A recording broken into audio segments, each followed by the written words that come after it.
Greetings, Phoenix fans. I'm David Sanders, and I stand before you today to present to you what I consider to be a very special video.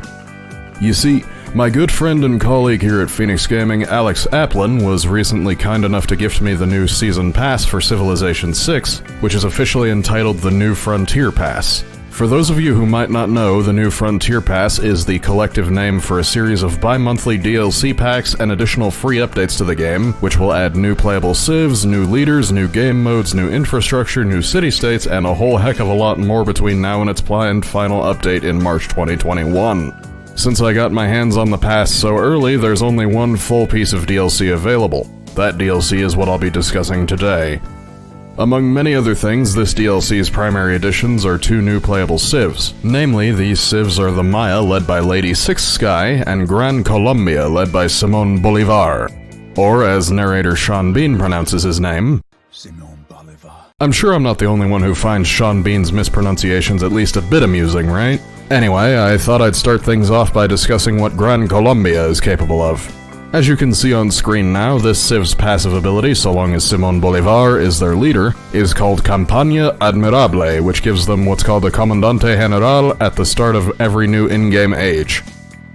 These are essentially just special great generals with unique passive bonuses while they remain active, as well as potentially quite powerful retire abilities. Like I mentioned, Gran Colombia receives one of these units at the start of every new age. Because of that, I think it's worth noting that this ability does not depend at all upon whether you end up in a Dark Age, Normal Age, Golden Age, or Heroic Age at any point in the game. You'll get a Comandante General as soon as a new age begins, no matter what. Moving on, Gran Colombia's unique ability is twofold. All units get +1 movement, and the act of promoting a unit does not automatically render that unit able to take any further action, thereby forcing it to end its turn. Additionally, Gran Colombia's unique unit is a replacement for the standard cavalry and is known as the Llanero. It has a lower maintenance cost than the unit it replaces, it gets +4 combat strength for each adjacent Llanero unit, and it heals to full HP when it's in range of a Comandante General that uses its retire ability. Finally, Gran Colombia has a unique builder improvement known as the Hacienda. When constructed, each hacienda provides +2 gold, +1 production, and +1 housing to the nearest city. Haciendas also provide +1 food for every 2 adjacent plantations, or every individual adjacent plantation once you research the replaceable parts technology. Additionally, plantations and haciendas receive +1 production for every 2 adjacent haciendas, or every individual adjacent hacienda once you research rapid deployment. While haciendas can provide quite a few bonuses, it's worth noting that they can only be built on specific types of tiles, namely plains, plains hills, grasslands, and grassland hills. I suggest keeping that in mind when choosing ideal locations upon which to settle your cities. Personally, I think Gran Colombia's most useful unique aspect is its passive ability that prevents the act of promoting a unit from automatically ending that unit's turn. I mean, not only does promoting a unit instantly heal said unit for 50 HP, but it also obviously makes that unit stronger and/or more versatile based on the promotion you assigned to it. Having the ability to strengthen and heal a unit and then still move or attack with a newly promoted unit in the same turn is quite nice, especially when you've got that unit supported by a Comandante General and the combat bonuses the Comandante provides. Although haciendas can potentially be quite beneficial, as I discussed a moment ago, I'd advise against building them en masse unless you've got a fair few plantations in your territory so as to get the maximum bonuses provided by each hacienda. If nothing else, at least constructing your first hacienda will get you +4 era score, as is the case when you construct anything unique to one specific civ for the first time. I know that has saved me from several Dark Ages while playing, especially as Gran Colombia in particular. I think the Llanero unit is a great replacement for the standard cavalry. I rarely build cavalry units anyway, aside from a few nights when I'm about to go to war in the early stages of the mid-game, or tanks as the game goes on. The Llanero's lower maintenance cost and bonus combat strength based on how many of them you have near one another is exceptionally useful, especially when you're in the heat of a war and might be running low on gold per turn due to unit maintenance costs. Additionally, if the need arises, you can always hold on to a Comandante General whose retire ability may not be quite as useful as you'd prefer, and then use that ability to heal your Llaneros before re-entering battle. If you plan to do this though, I'd suggest making sure you have a backup Comandante to accompany your Llaneros and other units for the duration of whatever war you're engaged in. Again, you want to maximize your unit's ability to benefit from each Commandante's passive adjacency bonuses during fights. I suspect you'll find that your Commandantes and your Llaneros really come in handy if you find yourself at war fairly often, as I did in my first game as Gran Colombia. It seemed that one of my neighboring civs, namely Hungary, failed to realize that Simón Bolívar could also be nicknamed the Liberator because he has a knack for liberating enemy cities that have the gall to attack Gran Colombia. It took quite a lot of convincing to get Hungary to understand that, as they declared 3 surprise wars on me throughout the course of this game. They then sued for peace as soon as they discovered how easily I was not just holding them off, but advancing into their territory and liberating their people from the tyrannical government of Matthias Corvinus. Oh, by the way, there's one more crucial thing to know about the Llanero as a unit. If you repeatedly click on one of them, you can make it do this.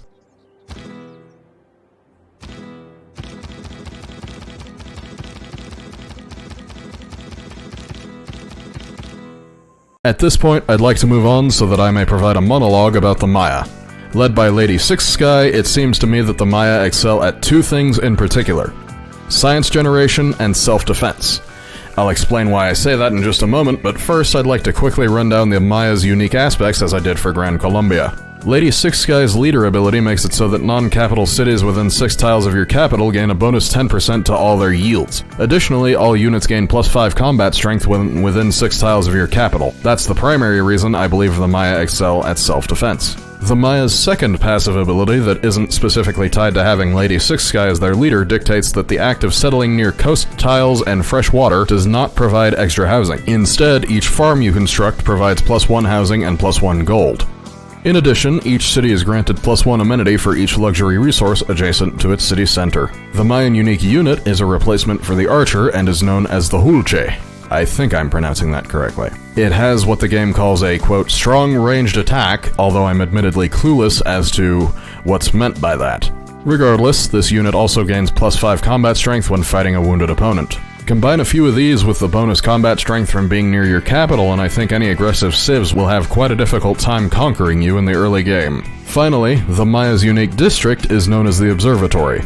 It replaces the standard campus district, and it's cheaper to build than that which it replaces. Each observatory you construct gains +2 bonus science output for each adjacent plantation, and +1 bonus science output for each adjacent farm or district tile. Since I suspect you'll likely wind up building quite a lot of farms anyway, so that you can take advantage of the Maya's aforementioned unique ability that focuses on them, it would be wise to construct your observatories near as many of them and as many other districts as you can. The ways to achieve bonus science per turn generation from your observatories are so easy to incorporate into your city planning in my experience that I'm sure you'll get plenty of bonus science from them in the long run.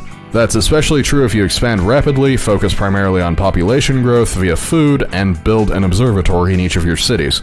In fact, to give you an idea of just how easy it is to get ahead scientifically thanks to these unique districts, I was able to generate so much science via my observatories that I actually fairly easily won my first game as the Maya via a science victory once I even slightly focused on doing so.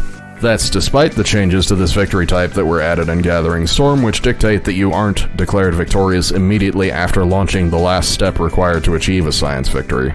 There's one last thing added in this DLC pack that I want to briefly mention before I wrap things up here, folks. I want to tell you about the new optional game mechanic known as Apocalypse Mode. Because of what it entails, I should mention that enabling Apocalypse Mode requires the Gathering Storm expansion. You'll see why that is in just a moment. When toggled on, Apocalypse Mode adds new types of natural disasters, such as meteor strikes.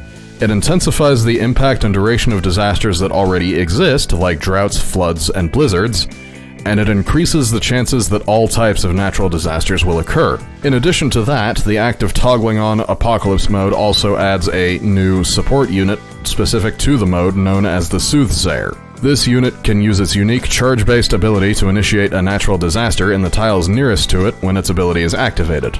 I haven't experimented with Apocalypse Mode yet because I'm admittedly both terrified of and quite annoyed by in-game natural disasters.